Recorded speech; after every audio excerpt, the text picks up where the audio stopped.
The following presentation was recorded live for the International Association of Square Dance Callers 33rd Annual Convention. We take you live to the Renaissance Suites Hotel in Charlotte, North Carolina, where our session is just getting underway. Good afternoon, everyone. Welcome to the Basic Digital. Just out of curiosity, how many of you are using any kind of digital form at this particular moment? You guys taking count? All right. We got a few folks here that are. We do expect you to ask questions, and with that, we remind you that this session is being recorded. And if you want to ask a question, please raise your hand. We'll get the microphone to you, because there's nothing more annoying than having an answer that happens after 3.5 minutes of silence. So we want to make sure we get them on there. I'm going to ask you, please, if you have a cell phone or Palm Pilot or something like that, if you would turn it to ring on silent or vibrate or off, whichever you prefer would be best. For those of you that don't know me, my name is Jeff Priest. I come from Brantford, Ontario, Canada, and this is my 5th CALLERLAB convention. I went digital in 1999. I started calling in 1965, and I call through A2. I've got a solid home program, and I travel about 100,000 kilometers a year to do dances, festivals, and conventions in Canada and the northern U.S. My wife Andrea and I have the pleasure and privilege of taking square dancers on tours around the world. That was my main motivation for going digital. In 1999, we were taking a tour to Portugal for 22 days. The tour was sold out. I had the same 70 people for 11 dances. Repeats are difficult. Running 11 two-hour dances is roughly 6 tips. When you look at that, it's about 130 records, give or take. And look at a stack of records like that, and your carry-on luggage, it just doesn't work. I figured there had to be a better way. So I went out and bought a mini disc. And we worked from that mini disc. Andrea thought she had become a digital widow. It took about 6 weeks of all my spare time to put about 70% of my music onto mini disc. And when our trip came due, I went out and purchased 2 portable mini disc players, which actually they're using in all of these rooms, little pocket-sized jobs. And with those 2 portable players and a box of 10 discs, it's about 3 inches square, I called all 11 dances with no repeats. Had about 150 selections of music. For me, digital has been a great change. Digital isn't for everybody. It involves a lot of work to get your music onto whatever medium you're using, whether it be mini disc or whether it be CD or whether it be laptop. And you have to take all that process and do your conversions. For callers that are calling basically 1 night a week or doing regular home clubs and not doing any traveling, you may discover that digital just isn't the way to go for you. You have an expense to put out with buying the necessary equipment, and you have the time to invest. If you're a computer person and you enjoy working with it, by all means, you'll love it. Once you get working with them, it's a lot of fun to go through the process. Either way, if you do go digital, it's just another tool in the toolbox. It should not be your only method of calling. You get to a dance and you're a computer caller. You set up your computer, and your computer crashes. The dance is over. Everybody goes home. You have to have some other method. When I went to laptop, I traded in my amplifier and I purchased the MA150. My backup could no longer be records. My backup is mini disc. I have them all from the beginning of the process. And I always carry a sleeve of mini discs and those same 2 portable mini disc players. They're in my laptop case with my laptop. You always have to have a backup. It can't be the only source that you use. The other thing to remember is that when you're going digital, we are only going digitally enhanced. You are, in fact, using a vinyl analog record that you're playing through. If you're using your Hilton, a mono system, and you're simply going to clean it up and make it sound just a little bit better. But it is not digital music. And even a lot of the MP3s that are coming out, that's exactly what's happening with them. They are not recorded digitally. Some of them are, but certainly not the majority at this point in time. That may change. We may find out about that in a minute. Now, you have to understand that there are rules and regulations to using digital music. There is also an etiquette to abide by. We have 2 individuals on the panel today who can be considered specialists in this field. They can be considered specialists because they are using a digital process and they're using it successfully. And by the way, they use different digital processes. So you're going to hear both sides of the story. Before we get to our panelists, we have someone who's going to explain some of the rules and regulations. Our first speaker began calling in 1969. He began recording for Red Boot Records in 1970. started his own record company in 1980. He and his wife Margie have 2 children, 5 grandchildren. And when he's not calling or making records, he operates his own auto body shop in Tallahassee, Florida. He does not use digital for calling. He is a dyed-in-the-wool 45 RPM guy. So hopefully he's going to be producing records for the rest of us for an awful long time to come. Please give a nice welcome from ESP Records, Elmer Sheffield. Thank you. I appreciate it. First of all, Jeff and Tom and I have talked. I don't have any problem with digital, how do you say it anyway, with you guys using mini disc or computers or iPods or whatever it takes to play your music through the turntable. My only request is that you buy a record first. That's where the music comes from. Now we have, when we produce records, we do produce them in MP3 files and CDs, which Tom does. But to put it bluntly, don't share your record. Don't buy a record and put it on your mini disc, whatever, and then say, I don't need this anymore, so I'll give it to another guy, and he can do the same. And pretty soon, 15 or 20 guys have recorded the one record that we have produced. I do have a business besides Square Dance Call, and have since my father started it in 1938. It's a very successful business, in excess of $3 million a year. So I don't have to do records.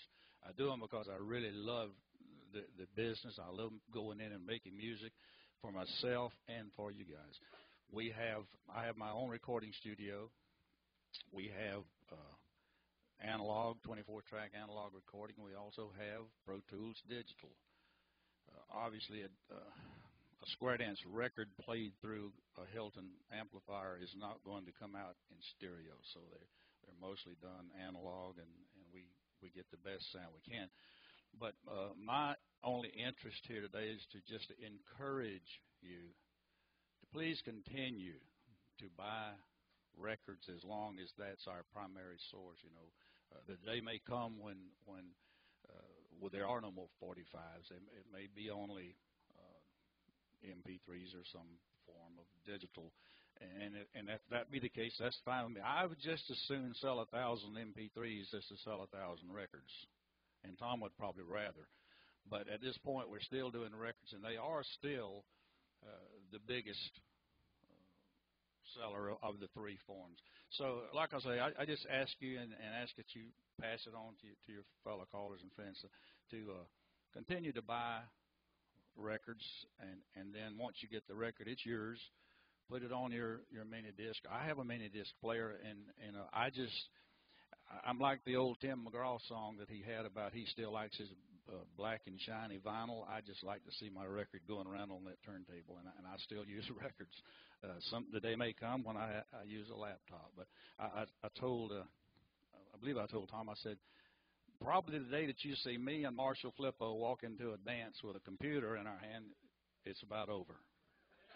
But I really do appreciate y'all. It's been a pleasure to be back at CALLERLAB. Haven't been in quite a while, but I've really enjoyed renewing acquaintances and talking about this problem that we have. And if you can help us, we'll head it off, and we'll continue to have new music coming out. And you know, music is what this whole thing's about. That's what people dance to, and I like to have the modern updated stuff, and that's why we record a lot of the new tunes that come along, and we'll do some of the alternative stuff probably eventually, but I'm just still old-fashioned. But anyway, thanks for letting me come in and speak to you, okay? Thanks, Elmer. I have to share something with you. Yesterday, Andrea was in through the shops, and she had picked up a whole stack of records for me, and she's paying, and she's walking out, and somebody stopped her and said, "Just digital?" And she said, "Yeah." "Well, you just bought them a whole bunch of records." "Yeah, that's how they get on the computer. You have to buy the vinyl first." Now, some of them you can buy in MP3s. I personally prefer to do my own recording, do my own editing, and set them up the way that I like them to be. So for me, I like to have that hard copy. I like to buy the vinyl. If I can't get it in vinyl, then I'll take the MP3 or the CD. But for me, the vinyl is what I prefer. So I still have a stack of records. They're in a fireproof cabinet now because I haven't played them for a long time. They get played in the basement once when they go on the computer, and that's about it. but you still have to buy the records. That's the rules. We have two panelists. Our first panelist started calling in 1990 and started dancing in 1990 and began calling in 1991. She calls mainstream through C2 and has 4 home clubs in Albuquerque, New Mexico.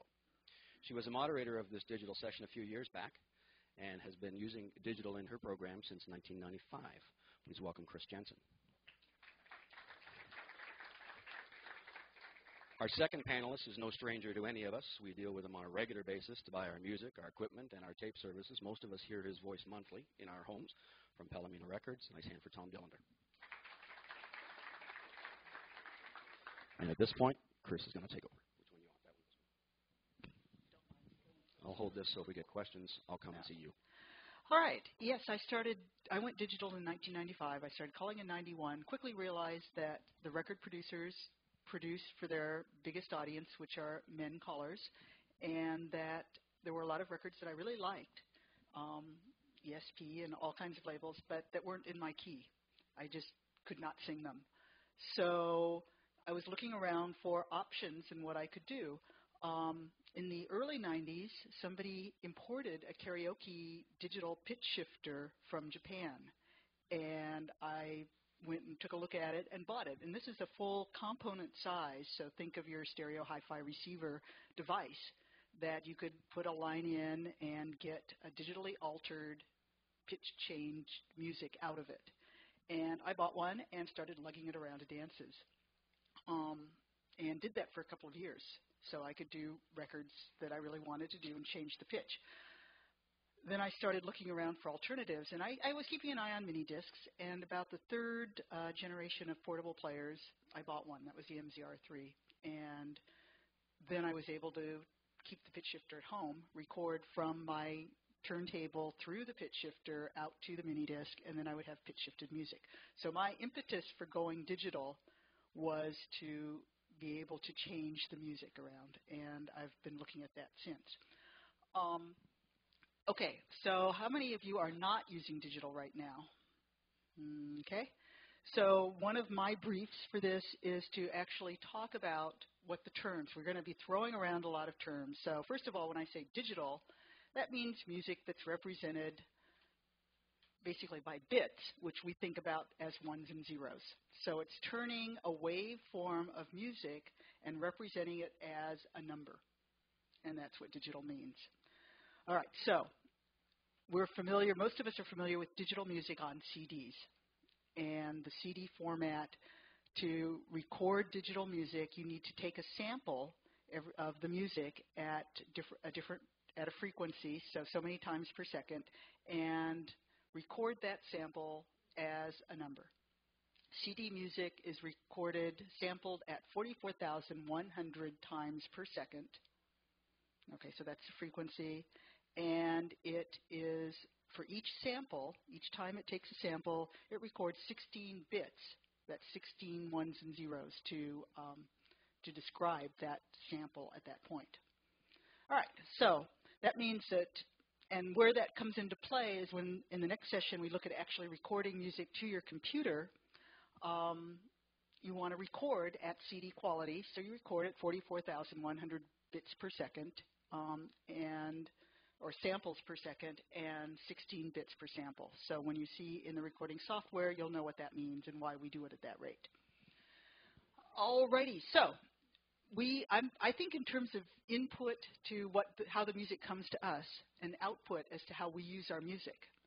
So right now, a lot of the records that are offered or a lot of the music that is offered are offered as vinyl. Okay, that's analog. As a CD, that's digital, and we just talked about what kind of a format that's in, and as an MP3 file. And since Thomas started doing this, I've noticed that more and more of the records are offered as all three formats. Would you say that's standard now? That's standard. So you have your choice as to how to get your music. And if you don't want to go digital, although if you're here, I'm assuming that you do or are thinking about it, you don't have to. Okay. If you want to start going digital without altering what you have right now, you can start that by just buying CDs, buying your records on CDs, or buying the MP3 files. All right, one of my questions is, do you have to use a computer? No, you don't. You can start buying your music on CDs, buy a portable CD player, and keep the rest of your music on records. Take both to the dance. Portable CD player is small, plug it into your Hilton, use your records when you want to. When you want to do your new music, plug it into the CD player and play it, and you're good to go. That allows you to sort of move forward to the future without doing the hours and hours of work that it might take to transfer your analog 45 RPM records into a digital format. Okay. So when I say I'm using the term MP3, that's a format or a file format for storing music or keeping your music online. There are different file formats. The terms that you'll hear bandied around are .wav files, that's W-A-V, and that is the form that you will actually record onto your computer. Then there's MP3, which is what we talk about a lot. And an MP3 format is about 1/10 the size of a WAV format. WAV formats are recorded at usually at 44,100 samples per second, 16-bit. All right, well, recording a record of that takes about 20 megabytes of space. Okay, that's a lot of space, and if you were downloading that from the net, that would take a long time to do that, particularly on a modem. So the MP3 format is a format where the music is compressed. All right, the bits, the ones and zeros are recalculated to make that music file smaller. And one of the things to keep in mind about the MP3 format is that it's what is called lossy compression. That means that when you compress, you're actually throwing some of the information in the original uncompressed file away. And that information is gone forever. There's no way of getting it back. All right, what does that mean? Normally, it doesn't mean that much because the way that they do the compression is designed to make it so that you really don't hear what is being thrown away.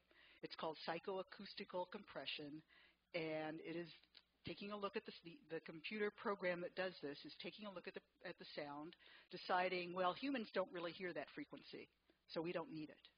Or this sound is being masked by this other sound, so we don't need the information from the lower sound. And in general, depending on the software that does the compression, in general, that's pretty good, and most of us can't hear the difference.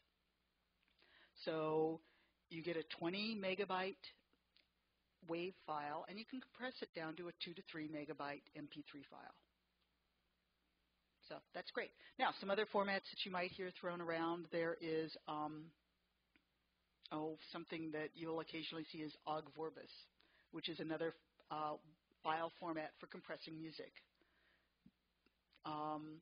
If you use iTunes, which is actually reasonable software for getting music from the web, the files that you download from the iTunes Music Store are .AAC files, which is another lossy compression format. So keep in mind, whenever you hear the word lossy compression, that means that information is being thrown away. Good. All right, so that's some of the terminology. Does anybody have any questions about other words that you've heard or anything that you want to know about file formats? Bob Joy, I don't want to get too technical at this point, but you brought up the iTunes. Mm-hmm. Now, if you've downloaded music into your computer through iTunes, mm-hmm. and you want to put that into your laptop, what I've had to do is actually burn a disk and then put that in the laptop. Am I losing more information even then? No, you're not yes, you would be losing some information. You have to take the .AAC file because of digital rights management concerns where they don't want you just copying music willy-nilly. The AAC file is not directly convertible to an MP3 file. Okay, so it is burnable to a CD. When you burn it to a CD, you're decompressing it into an uncompressed WAV file, but all the information that was lost in the AAC translation is never coming back. All right, so you decompress it into a file to burn to the CD, And then when you bring it back, rip it onto your computer, if you can do it as a WAV file, you're not losing anything more than has already been lost. But when you convert that WAV file to an MP3 file, yes, you are losing a little bit more. So. One of the things also that I have found is when you go to that type of conversion, some of your software won't even accept that format. Well, the .AAC file will not be accepted by other software. Right. That's a proprietary format. Right. I know, like, for example, CoolEdit, Audacity. I know CoolEdit doesn't recognize it in some cases. But in iTunes, you can convert the file to a WAV file, and then all of the other programs will recognize it. Chris Mike Callahan, what exactly is lost? Is it a high-end note or a low-end note or something you can't hear? But when you say something is lost, what does that mean? They're trying to make it so that it's sounds that you don't hear. Now, different people hear different things, so that's why some people can listen to an MP3 and tell you immediately that it's an MP3, and they know that they're not hearing the full quality of the music. It could be really high frequencies, really low frequencies, really soft sounds that are being hidden by another loud sound. So, for example, if you have a really loud cymbal, anything else that was playing at that time doesn't need to be recorded because you wouldn't hear it anyway because the cymbal will override it. So it's lots of different information. Okay. Hal Barnes. I know a mini disc is uses a digital file format, but in order to get that into your computer, I've never figured out a way to do that aside from just playing it and recording it again. So is there a way to just somehow get the digital mini disc file into the computer without having to just replay it and re-record it? If you want to go out and see Scott, he'll show you because that's exactly what he's doing with these. Right. If you need a new mini disc, you need one of the newer high MD mini disc players, and then I believe that the new models, now I no longer use mini discs, so I haven't really kept up with the technology, but the new models, you can have software on your computer that will allow you to drag the files over. There's nothing wrong with my current system. A new one wouldn't fix, right? Greg, do you know the answer? No. Do any of the other people who are using current mini discs know the answer to that? He's right. You can just drag it. Right. Butch Adams, Winchester, Virginia. Depending upon your mini disc player, some of them have a direct optical output, and you can put that right into most of the new computers. Especially if you have an older computer, you can buy an adapter sound card that has an optical input, and that'll transfer your information, your track marks, and everything directly over. You don't even have to drag it. Right, but realize that once it's on your computer, it's in another format, which I didn't even mention, which is the ATRAC format, which is what mini discs use to record, and it is also a lossy compression format. All right, so you get it on your computer, then you have to convert it to a WAV file that, if you want to work with it at all, or burn it to a CD, you have to convert it to the WAV format and then use software on that. I had one more thing before that. That was just when you were talking about iTunes, you do not have to download a song into iTunes as an AAC file because it gives you an option when you go to put it in. It'll only convert it to AAC files if you want it to convert it to AAC. Right. So you can use iTunes. You don't have to put it in as an AAC file. Right. If you're taking music from a CD, you can rip it into an MP3 file or various other format files, a WAV file, through iTunes. So you don't need to go in. I was thinking of downloading from the iTunes Music Store, which is in the AAC format. The other issue about using the optical cables and what have you, that's great. Keep in mind that's in real time. With the new disc, it can actually be high speed. Okay, so what you're talking about, yeah, a new machine will take care of your problems only in speed. Okay. Follow up to that point, though, with old recorded MDs, if you have the new MD machine, will it transfer those old MD files in that new machine to the computer? I believe that it will. I was actually doing my homework for this panel and reading up on mini disc stuff, and I believe that the new high MD formats, you will be able to take old music from old MDs and bring them up. That was a brand new feature really recently that they've added, and everybody was very happy about that. So I think you can do that, which makes a big difference for those of us who have a bunch of things recorded on MDs. I personally just re-recorded all my music. I figured the MD was a lossy format, so I was willing to go through the work of re-recording all my vinyl onto my computer and then working with that rather than transferring the MD files. Bob Joygan, can you tell me, I went from the mini disc to the iPod, and now I'm working off the laptop. Can you tell me what you're talking about when you're talking about the new high-end MD players?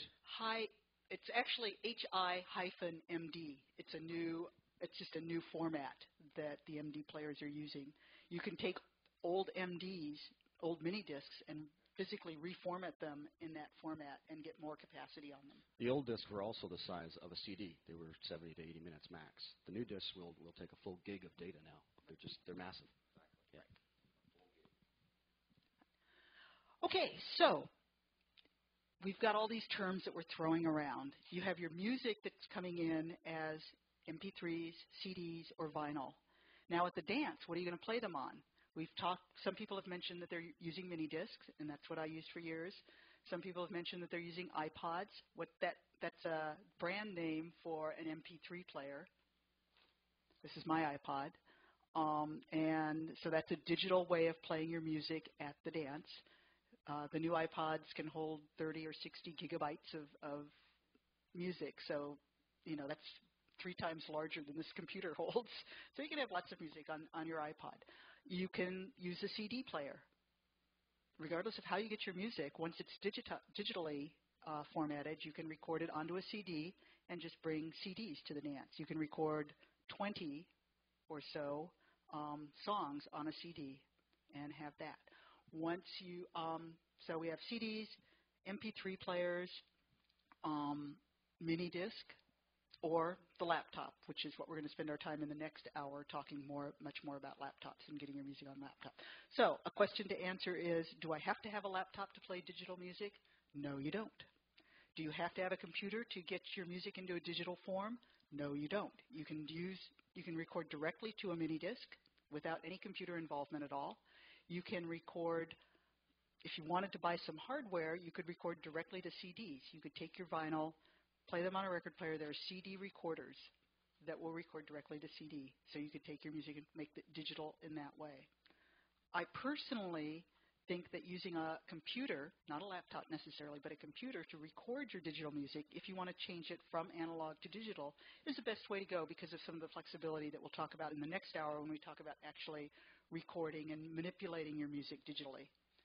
So if you're going to go all the way digital, think about using a computer because it's really the most flexible way to change your music from analog to digital. But there are other ways, and you don't need to have a laptop at the dance to play music.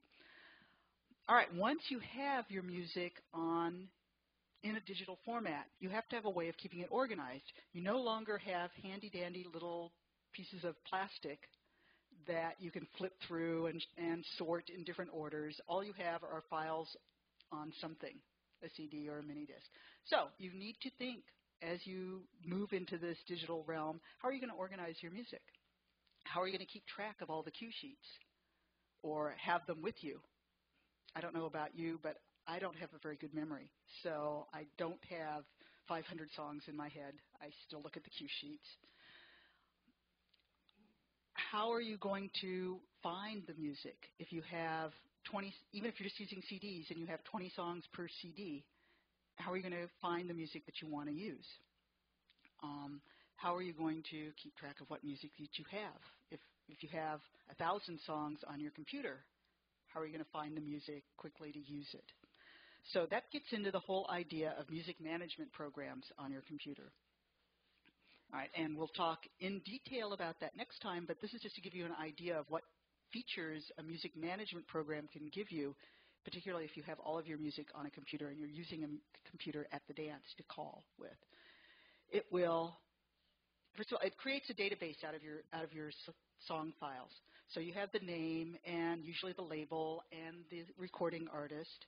You can have a field where you keep track of how you can annotate your songs, give it keywords, keep track of the beats per minute on the record, so you can choose a beats per minute song. But of course, on a computer, you can change that.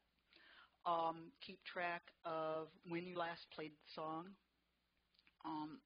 Lots of different information, and all of that can be in a program that when you're at the dance, you can quickly find your songs, set up a list for the dance if you want, set up a list of your best hits. So when you go to a big dance, you can, just quickly find your favorite songs. Lots of different things you can do. And if you are going to go to using your music on the computer and using a computer at the dance, you want to definitely look into music management programs. Is it a necessity? No, it's not.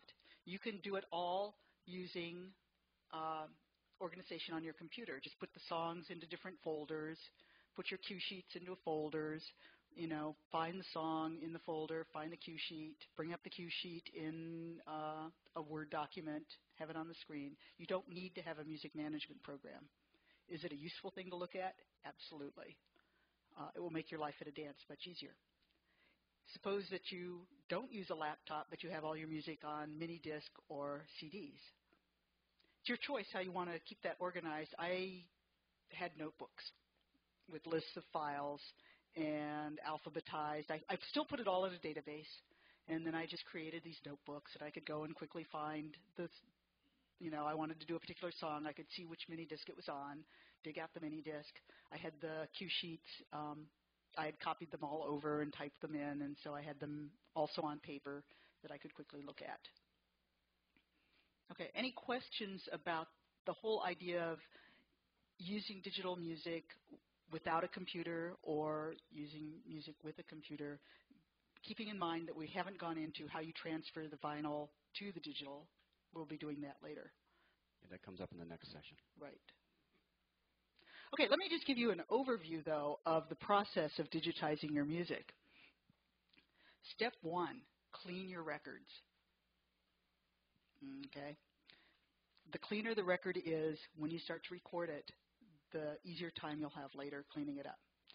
So you can actually wet your records down. You can actually wash them if they're really dirty. Make a solution of water, a little tiny bit of detergent, and some alcohol, and wash your records. Dry them off with a soft, clean cloth, and you'll have an easier time recording your music. Okay. Step 2, get yourself a good turntable. All right. The Hiltons are okay, but I have found that I like the quality of the music that I get by going through my home turntable and through my home stereo system better than through a Hilton. Make sure your stylus is okay. Don't use an old stylus. You're doing this once, for each record, so you'd like to have as good a stylus as possible. So get a good stylus, and then when you record, check your levels. We'll be talking about that later on. Once you have it recorded, then you go through. You might choose to go through some cleanup on the file, so you do all that. Once you get that done, then you compress the file into an MP3. You've been working in an uncompressed format, the WAV file. You compress it to an MP3, and then you transfer it to whatever you're going to use at the dance. All right, I left out some steps in there. Back up, back up, back up. Okay, we talked about doing backup at the dance. At a dance, when I go to a dance, I carry my computer. I also carry my iPod. Okay, so I have all my Square Dance music on the iPod. If the computer fails, I can pretty easily keep going. I don't have all the flexibility that I would with a computer, but I can keep going. Okay, so you record your music. You've got this 20 megabyte file. You clean it up. You still have a 20 megabyte file. You compress it to an MP3. What about that original 20 megabyte file? I personally back that up. I don't even back it up. I record it to a CD, put it on an external media, get it off of my hard drive, and keep it. I actually choose to keep several versions. I'll keep the original dirty, scratched up recording. Okay, and the reason I do that is because what if, the technology for cleaning sound up has improved tremendously over the past several years. What if it improves more? I can go back to that original file and clean it up in a different way if there's new technology to do that. So I choose to do that. It's not necessary. It's something you can do. Then I keep after I've cleaned it all up, I keep the uncompressed, cleaned up file. And then I make an MP3 file out of it, and I'll keep the MP3 file. I'll burn CDs with, hundreds of MP3s on them to keep separately also, so I don't have to go through the compression phase again. It's a lot of disk space. So if you get really into this, you need to burn CDs as backups or keep, a large hard drive around with backups on it, or however you choose to do that. On your computer that you take, or whatever digital thing that you take to the dance, you have the MP3 files, and that's all. I put the WAV files off of my computer so that I can keep the MP3s on. All right. A couple of things to keep in mind when you're doing this is the convenience of playing music at the dance. Okay, I have chosen to go to computer because I think that's the most convenient way to play music at the dance. It's bulkier. This is obviously smaller. But with a computer, I have control over things that we take for granted when we're using vinyl. When we're using vinyl, we take it for granted that we can easily pick the needle up and throw it down on the record someplace to reset it, to loop. Okay? We take for granted that we can easily slow the tempo down, slow the music down if it's too fast for the floor, or speed it up if it looks like they're dragging. We take all of that for granted. We take it for granted that we can see where we are in the file. So we can just glance down, or not the file, the record. We can glance down, see, uh-oh, it's nearly over. I'd better either end it or move it back. So when you're thinking about how you're going to play your music at a dance when it's in digital form, think about all those features. Think about how you can get the things that we take for granted with vinyl at the dance. Do you need tempo control? Maybe not. What I did with Minidisc, because Minidisc doesn't easily have tempo control, what I did was keep track of which songs were slower and which songs were faster. And if I was in a situation where I needed faster music, I would play those songs. And if I was in the senior center where I needed slower music, I would play those songs. Okay? That's a way of doing it. Looping. Minidiscs, one of the big advantages of Minidiscs was that you could loop fairly easily. You could set points on the disk itself, and then when you got into the middle part of the disk, you would hit a button and it would repeat that middle part loop, and you would get looping really easily. Okay? On an iPod or an MP3 player. As long as you remember to push the button. As long as you remember to push the button, absolutely. And I did forget. On an iPod, that's harder. You don't get that kind of easy setting up loop points and doing it. There are ways of doing it. I personally think the best solution for using, if you chose to go with some kind of MP3 player at the dance, is to, or even CDs, I would do this with CDs also, is to digitally, when you're doing your music, make it longer. Use your editing tools, which we'll talk about in the next hour. Use your editing tools to just increase the length of the song. Make it 10 minutes or whatever you think is an appropriate pattern length. And then you'll have it there and you won't have to worry about looping. Yes, it takes more space, but it's not enough to make it infeasible. All right. Do I need a new sound system, or can I still use my Hilton? You can use your Hilton, and I do. I use an MA150, but before that I had a 201. You just need to, what you need to do is figure out what kind of cable you need. Old Hiltons, usually you need a 1/4-inch plug, okay?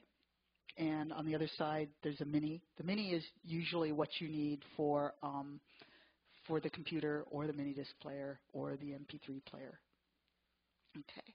On the one that they have here, which is the 205, you need to have an 1/8-inch to 1/8-inch. All right. Notice I have all these. I carry them with me everywhere, because you never know what kind of Hilton you're going to run up against. And they're all different. Okay, for the 201, you need an 1/8-inch to RCA plug. And if you go to the Hilton site, they actually have a list of all of their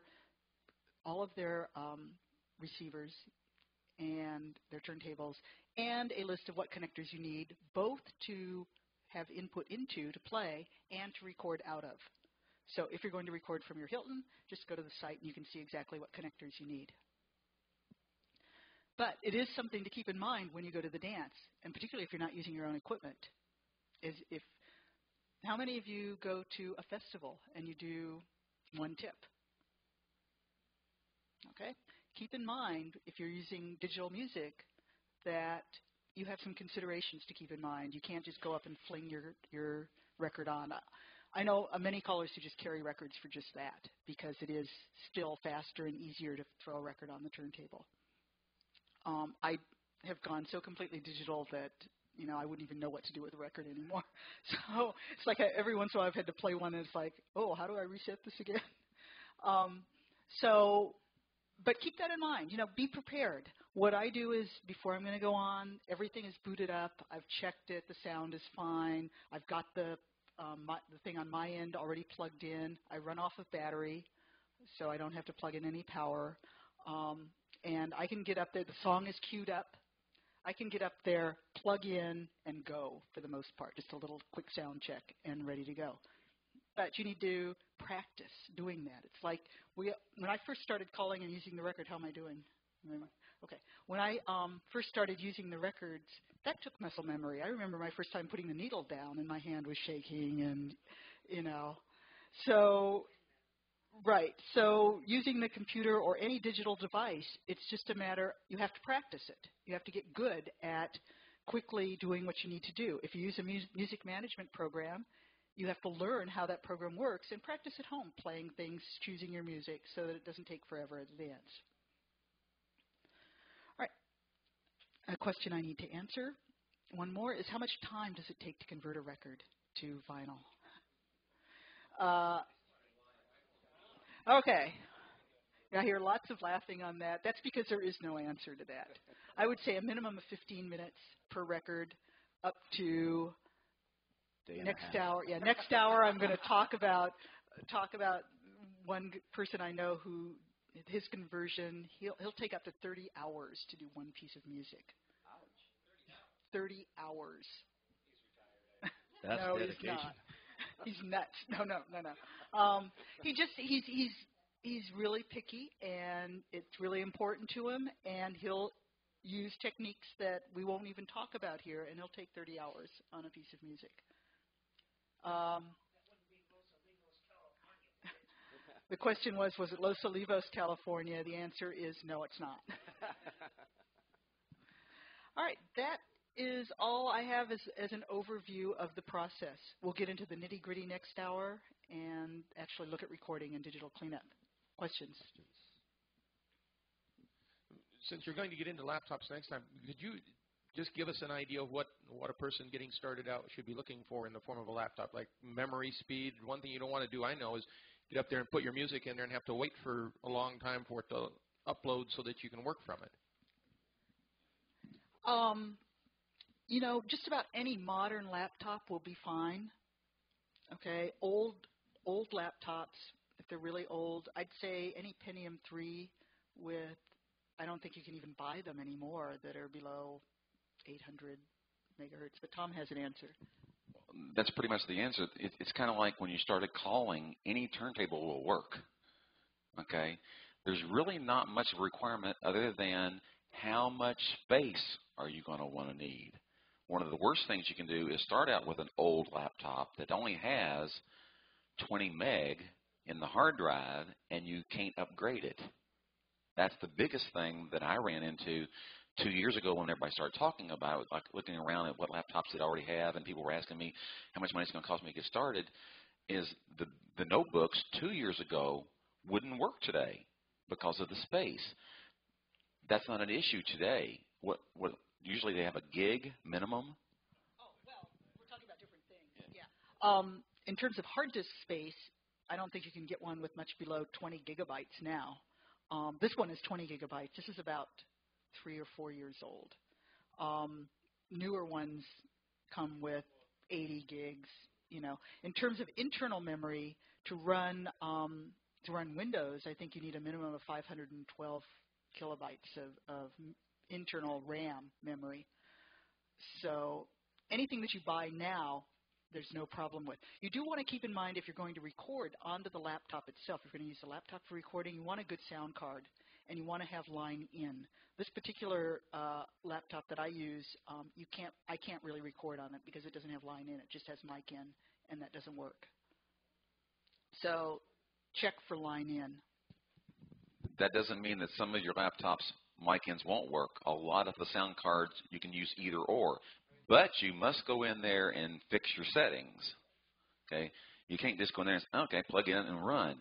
There is a little button down there you'll click on, and I don't know whether we'll touch on that next session or not, but we can. And the fact that there's a whole graph up there that you can work and adjust the line inputs and the mic inputs, and you've got it's no different than a turntable. You've got to make some adjustments to all this stuff. Greg Anderson, Colorado. Chris was talking a little while ago about the difficulty of variable speed with mini discs. Just as a side note, we're so used to miniaturization and everybody wants to carry small equipment. I went ahead and bought a larger DJ mini disc unit for $400+ from Sony that has plus or minus 12% variable speed. So if you don't mind the larger size, you can get an MD player that will record and play with variable speed in that kind of price range. So that's an option if you don't mind getting away from the smaller size. And I'd also like to mention that if you decide to go with CDs as your output medium, you can buy DJ CD players like the Geminis that they have in the right. And Tom will cover all of that, so you can get variable speed.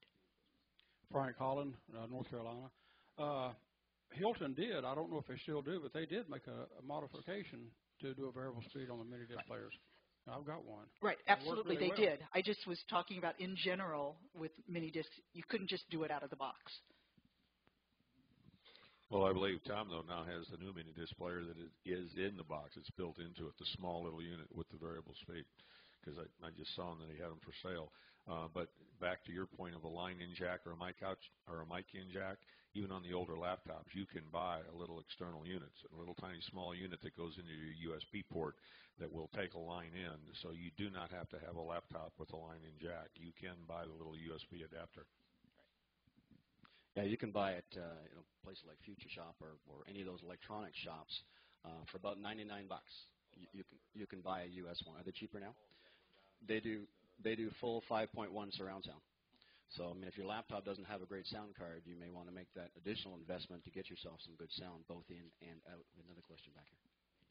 Yeah, Dan Prosser, Central Pennsylvania. One of the things when you record new music to kind of keep in mind is as you drop a needle on a record, there's a little bit of a lead-in before the music starts. I found that I insert and make sure that there's 2 seconds at the beginning and at the end of each file. One of the nice things about that is if you happen to have an MP3 player that you have to use, you have 4 seconds to get your music stopped.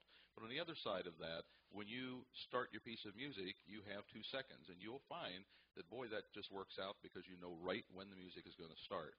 So you don't drop it like a needle, and some of them, you've got a 10-second track to go through before the music starts. It's also not handy to have your music start right as soon as you hit the button. You'll find that that traps you. So there's some advantages. A few little things. If you talk to fellows that have done this, most of them have worked through these issues. And there's wisdom in a multitude of counsel. So talk to someone who has done this for a while. Thank you. Yeah, we'll show you that when on the second session when we do a recording. I do exactly that. I use 3 seconds.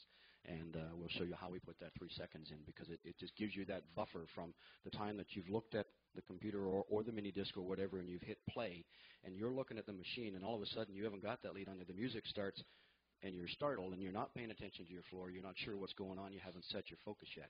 So that little buffer is a handy thing to have. Any other questions? I'm Jean Lee from Cocoa, Florida. I have a laptop that's about 5 years old, so I need to know what are the minimum requirements to go into this process. What would be the minimum gig on or memory on the hard drive?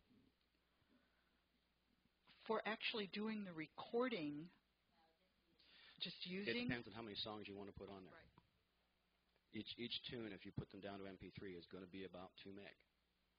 So it just depends on how many songs. If you've got 20 gig, then you're going to get 1,000 songs on there. More. Plus I have right. You got operating software and stuff like that. Right. So. I have over 1,000 songs on here, and I still have about 8 or 9 gigabytes free. Yeah, we have. My wife is a Cure. I'm a caller. We've got on my laptop. It's got a 60 gig hard drive. We've got probably close to 2,000 pieces of music.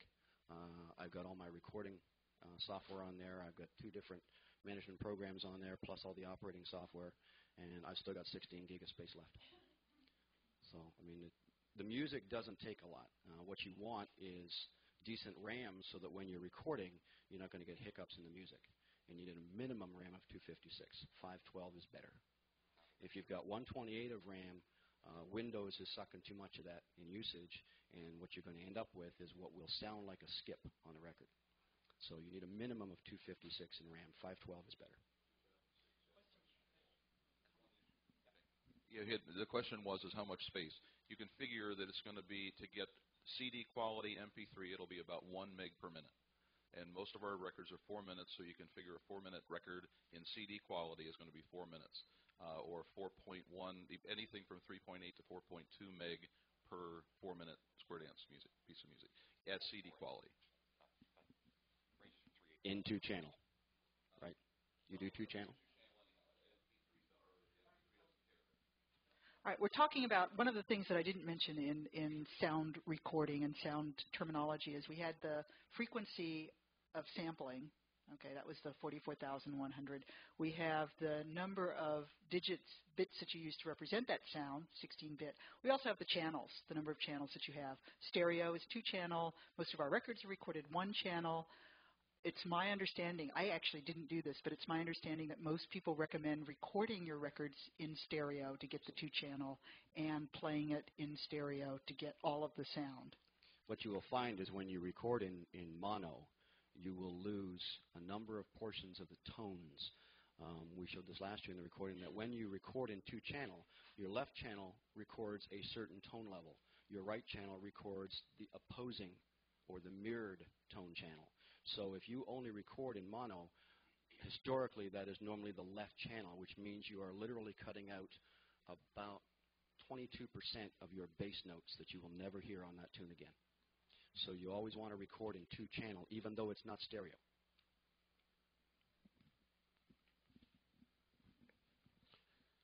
Butch Adams again, Winchester, Virginia, again on space. And the lady right in front of me here, is it Mrs. Ives? Lee. You again can buy a USB adaptable little hard drive that's not much larger than a pack of cigarettes. Some of them go up to 100 gigabyte. I mean, they're small and they're not that expensive. If you have an old computer but it's still working for you, you get 256K. You just don't have a lot of space. Buy a separate little hard drive and then you get all kinds of space. When I went from mini disc to laptop, I was very fortunate. I went purely by accident, because the company I was working for at the time happened to upgrade all of our computer systems. And the users of the old computers were given the opportunity to purchase them, the computer they worked on. So for $200, I got a P3 800 meg with a 40 gig hard drive. And for $200, I couldn't not go digital. Now, I've since upgraded that to another system, but for me, that was an easy transition. As I said at the beginning, digital isn't going to be for everybody because there is an expense involved. And you have to sit and logically think to yourself whether there's going to be a return on that investment. If the return on that investment is your own personal pleasure, by all means, go for it. But if you're looking for a financial return on that investment and you're not calling the number of hours that you're going to even put into recording time, then it may not be worth it for you to do that. Our purpose here at these sessions, particularly this session, is to give you some knowledge to decide whether or not, first, even if this is for you, and if it is for you, the kind of steps you have to go through to get to where you want to be with a digital process. In the next session, we're going to show you some recording. Chris is going to do some overhead work on a few of the other packages that are available. Tom's going to show you a management program, and so is Chris, actually. We're going to show you 2 management programs. So that's what we're going to carry on from there. Tom, you got some stuff you want to add with us? A couple of things. Yeah, one more quick one. More from like a beginning caller standpoint. For example, my 14-year-old daughter is starting to learn to call. And since I went through the progression from vinyl to digital, I decided instead of forcing her to do that where I had the equipment, I just got her a laptop, got her started on the laptop. Is there an advantage to having them go through the progression, though? I don't think so. I don't think so. I'd say start where we are now. I would be buying my music digitally. And by the way, Jeff said he likes to buy his music as a vinyl and do his own recording. If I'm given a choice, will always buy the CD. All right, and because it's so fast to get the uncompressed WAV file I mean, CDs are not recorded in WAV files. They have their own format. So you have to convert from the CD format to a WAV file. But I would rather get that uncompressed WAV file really fast without going through the recording process, and then I can do any sound manipulation that I need to do on that uncompressed WAV file. So I will always buy the CD first. I'll buy vinyl second, and I'll buy MP3 third because of the compression factor. Although most people, I don't think you could go through several generations of uncompressing and recompressing to work on it, and you probably couldn't tell much difference. But it's sort of psychological. I'd rather have the uncompressed file. The other point I want to make, one last thing, is why go digital and why look at having digital music at your dances is because it opens up the opportunity to use other kinds of music. You can use music besides square dance 45 RPM or square dance recorded music. You can go to iTunes. I've gone to iTunes and I've just looked at different kinds of music and find what we've called in the past, we've had sessions on it at CALLERLAB, alternative music. And you can use that if you're going digital. If you don't go digital, then you have to look for different music on 45s, and that's sometimes hard to find. Question over there.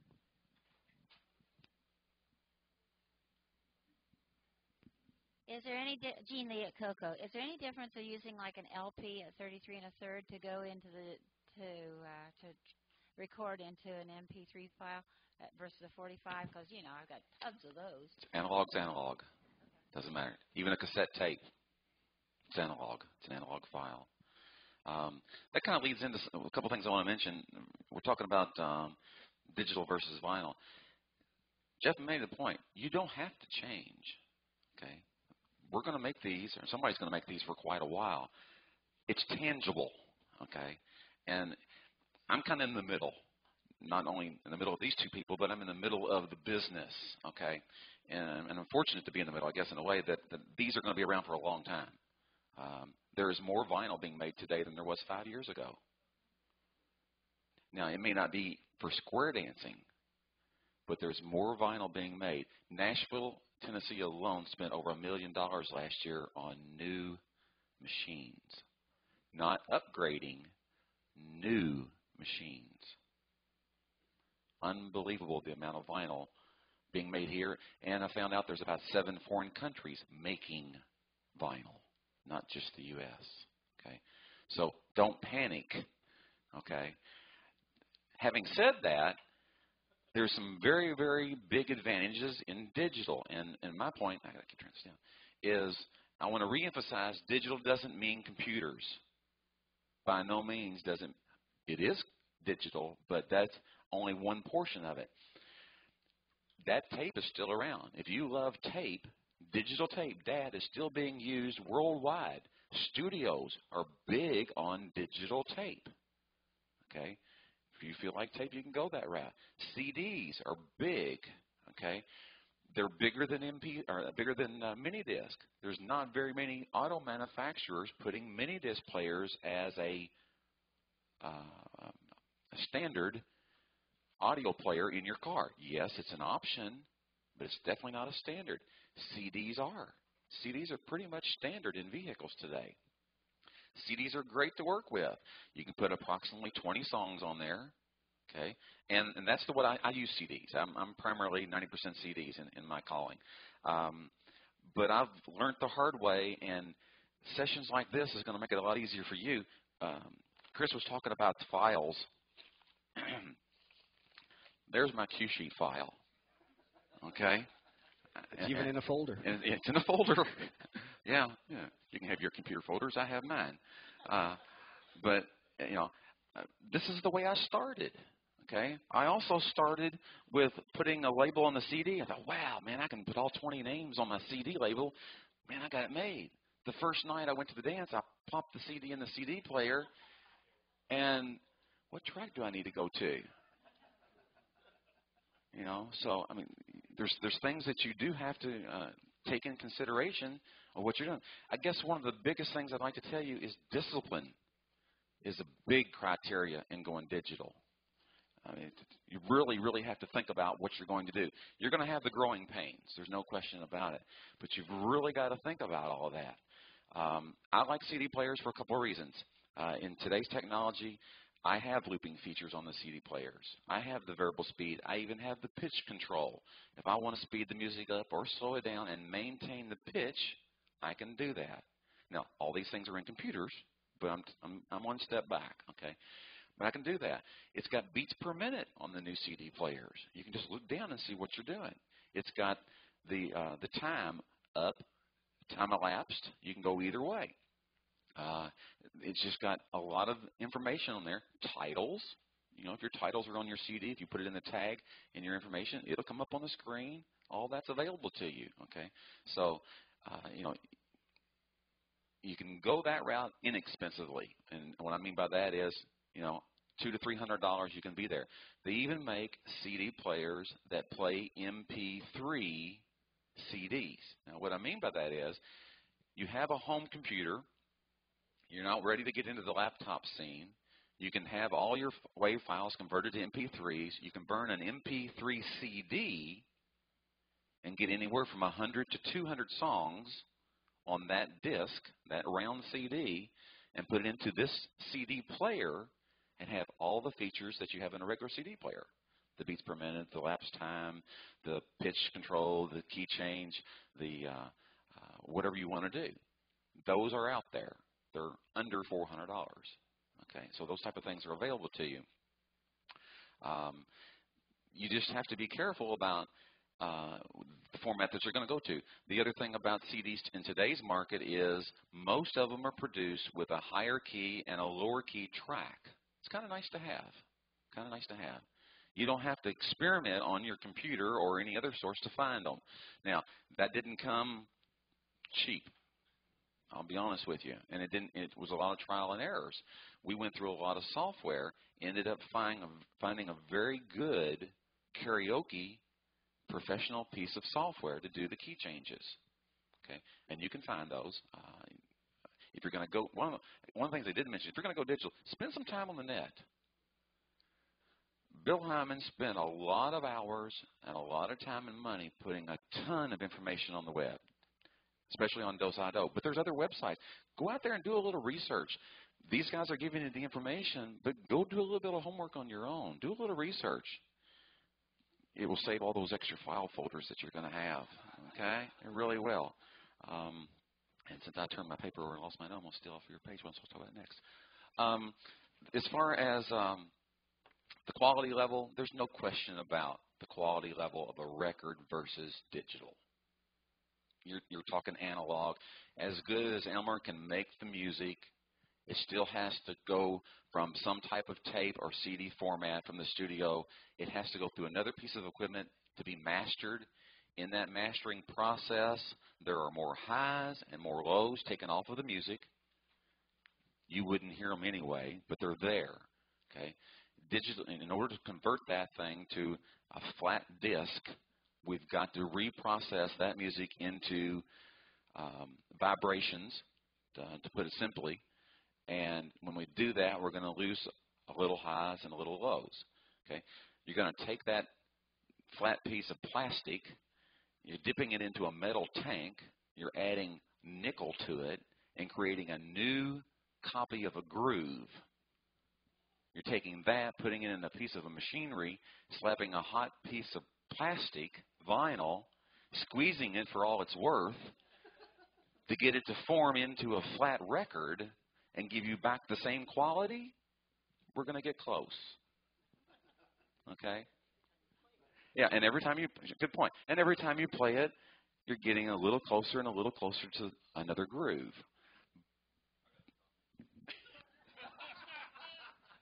I don't totally agree with Tom. I don't totally disagree with him. I can tell you that I own a studio, and I can tell you that the major studios in Nashville are spending thousands of dollars for equipment to take a piece of music that's recorded digital, running it back through analog gear to make it sound like a good piece of music. Digital music don't sound as good as analog, guys. You can let anybody tell you that wants to. It does not. It takes a lot of the good music out of it when you run it back through a digital processor. I think I had Elmer worried. I hadn't finished my comment. I had him worried there. Because what I'm leading up to is after we've done all that, we have a nice, warm sound. Okay? We do. Vinyl creates a nice warm sound. Digital's great. It's just a little crisp for what we're used to. Okay? Now, having said that, you can take the vinyl, convert it to digital, and with some of the software today, you can put the nice warmth back in if you want it there. But Chris made a good point. It's compressed. Keep in mind you've compressed it. Okay, so, but versatility-wise, yeah. And let's face it, I even hate to use this word, it's easier to make copies, backup copies of your own music on digital. It is, and you should. She goes the extra mile to get her backups.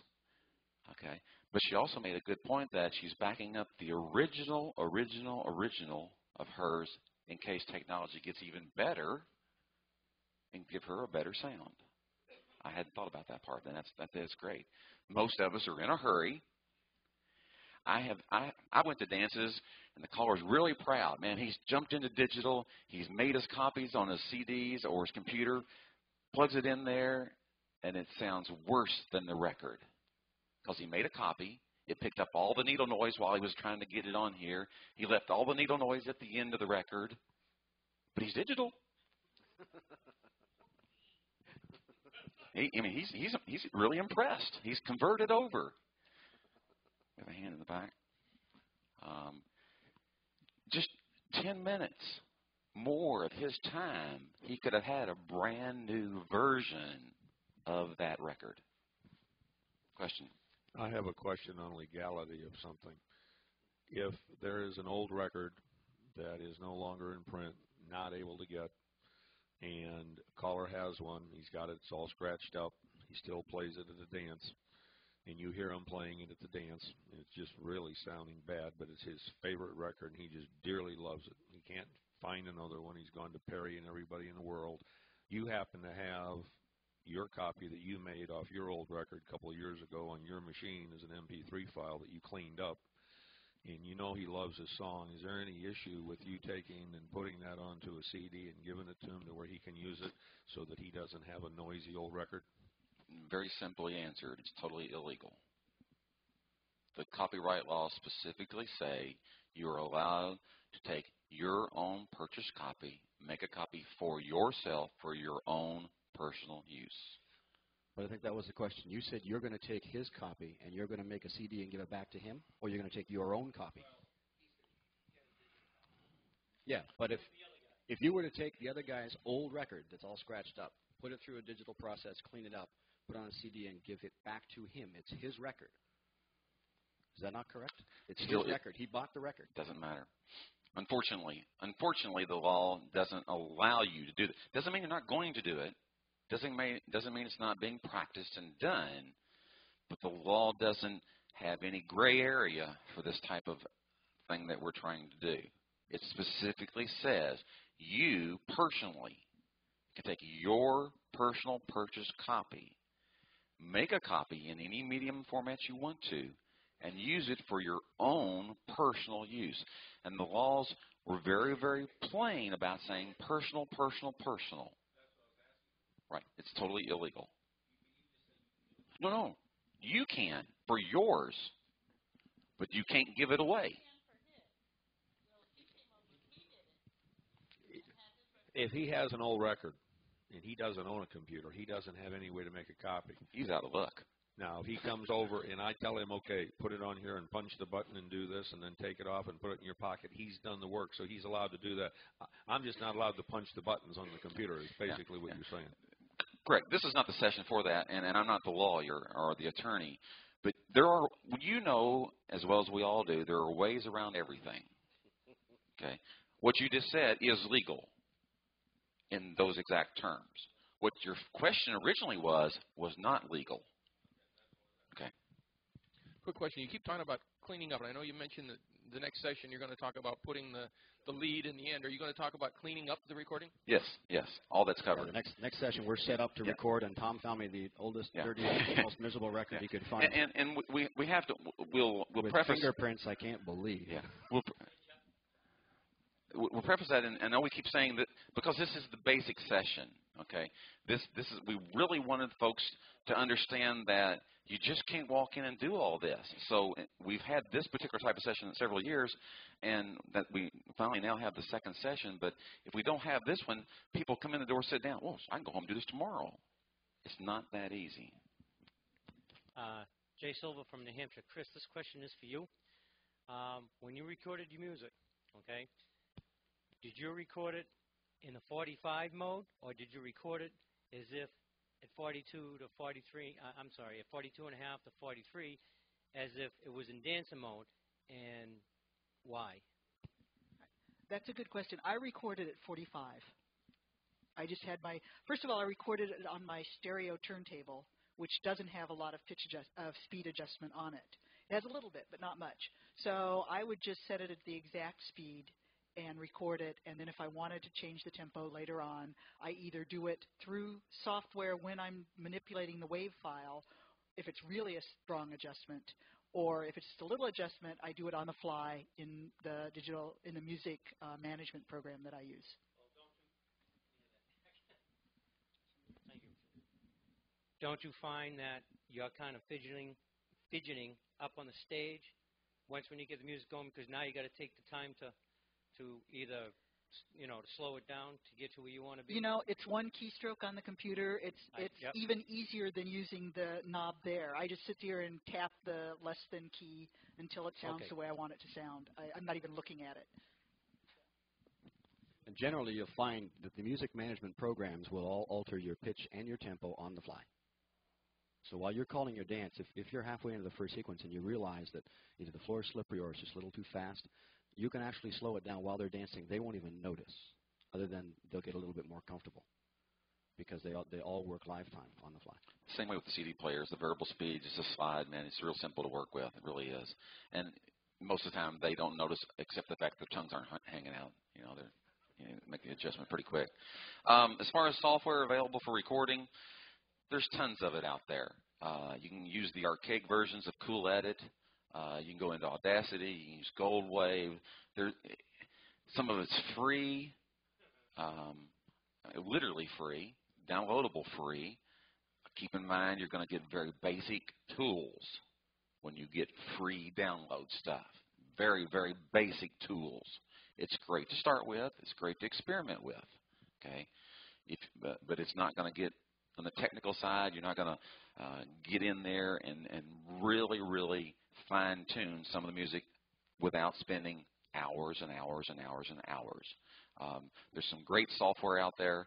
I know Dan Prosser spent a lot of time putting together a digital program, and he spent the time doing presets so that when you drop it into your computer, it's all done. Click, click, click, click, and you're right in there. Some great work was done. He did all the legwork for you. Okay, those type of things are out there and available to you. As far as playing the music, it's unlimited. I mean, we had a caller come in the other night, and his little, for lack of a better term, memory stick wasn't smaller than a cigarette. And he had, I think he said he had 40-some songs, maybe 60 songs on it, and this little bitty lead wire on it, and he just reached over and plugged it in there, and he was ready to, it was actually round, but either way. Called a jump drive. Yeah. But he had a little lead wire, and maybe he modified. He just plugged it right in here, and he was ready to call. Okay. So it is endless in the software. But you can also start on the other end as simple as a $10 CD player. I've gotten a lot of callers started in digital by actually giving them a $10 little Walkman CD player and convince them that they could come out of the earphone and plug into the Hilton and play CDs. They were amazed. Okay. Now, you don't have variable speed or any of the other controls, but it's a way to start. Okay. It gets part of the fear factor taken away, and then you can get into very sophisticated equipment. Like Greg said, you can get the big karaoke equipment, man. It's got every bell and whistle, and you can be the big professional DJ, man. You're up there just pushing knobs, and pretty soon you'll have lights flashing over your head and all the other kind of stuff. You can do that. Cost involved as little as $10. As little as $10, you can be digital. Okay, I think you're going to spend a little more than that, but you can. Purchasing of equipment, lots of places sell it. The only caution I'm going to give you is if you buy online, beware. I'm not speaking negative of eBay or anybody else, but beware. Sometimes where you buy things, there is no human on the other end to talk to. And the worst thing you can do is get something in, and it's in Japanese, German, Belgium, whatever it is, and you only know English. And you have no way of talking to those people about it. You have to be careful. Somebody's... Greg Anderson, because someday, the reason you have to be careful, you are going to buy my Rams of speakers on eBay that were stolen out of my garage, and I have the serial numbers, and I will find you. I hope you had better luck than I did. I had a whole trailer load of turntables and yak speakers stolen. There was 15 turntables and 30 yak stacks, and I have not got a single one of them back. I'm assuming they ended up in a ditch, because the person that probably took them looked at them and said, I have no need for any of this stuff, and it disappeared. But I hope you have better luck. I guess we really should have a big caution sign posted somewhere. Okay, you're going to spend hours, you're going to spend frustrated hours getting to some point in digital. Okay, having said that, once you get there, you're not going to go back. Okay. And I'm going to finish up with what Elmer said. You have to start with the vinyl, or at least the producer has to start with the vinyl. Okay? Music's not going to be made for MP3 only. Music's not going to be made for CD only very long, unless you're going to pay $100 per tune. You know, these guys, they can't afford to spend the money in the studios to do it all, the money in the pressing plants, the money in advertisements, whatever it takes to put it out there for you in MP3 only. There's just no payback to do it. Even in the commercial world, look at the commercial world. You won't find tunes MP3 only produced even out there. The tangible items is what's making the money. Okay, so please, and I know I'm preaching to the choir, we have to start here. We really do. Yeah, for sure. Tom had made a comment earlier when he was talking about the CDs, and he said that he pointed over the laptop and he said, I'm back a little bit. I don't want you to think of it like that. Each of these elements is equal. It depends on what you're comfortable with. It depends on how you want to work your system. I like to think of all of these options as taking the same road to the net result. The net result is the stage to entertain our dancers. And whatever medium you're comfortable with, if you're comfortable with records, keep using records. Keep using vinyl. If you can work with a CD or a mini disc or a laptop, then by all means, explore that and look into the opportunities with it. But the thing is that our goal here is to entertain our dancers and use whatever best format we can use. The digital has become popular in the last few years because for those of us who travel or who call several nights a week, it just seems to be an easier format to deal with when you're consistently loading and unloading the car. We just went through some stuff with my parents, and my father was cleaning out his basement, and I came across his old upright Hilton 90. Remember those? I opened the cupboard and found 4 brand new tubes that he's never used. But you load those things into your car. We loaded those things 3-4 nights a week. So we've just tried to lighten the load a little bit for those of us that do it a lot more frequently. The intention of this particular session was to give you an idea of what digital is about, to let you make an informed decision as to whether or not it's something you wish to pursue. Our next session is going to be more in depth as to how we use digital. We're going to show a recording process. Chris is going to go through some things with,